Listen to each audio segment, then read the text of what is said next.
Since its founding in 1749, Washington and Lee has remained true to its small class size approach to education.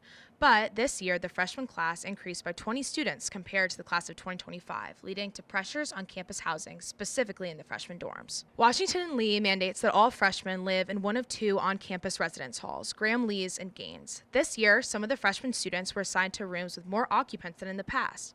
Washington and Lee freshmen Claire Hutchinson, Callie Tompkins, and their roommate live in a triple, and Graham Lee's that used to be a double. Claire, Callie, and their roommate have had to make changes so that the three of them can use their space to the best of their ability. There's no way we're going to fit 3 beds and 3 desks normally. So we ended up deciding that Abby and I would loft our beds, and then there was room for one person to not have theirs lofted. Although they've done their best to make their room livable, they still face challenges with their comfort. So in order to get into our beds, we climb up the little ladder of the railing.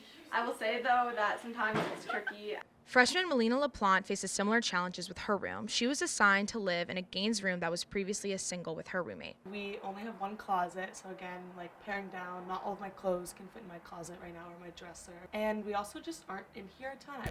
I am not. It's hard to sit in a space that kind of feels like is closing in on you. Housing administration has said that all rooms are up to code with occupants and the amount of space.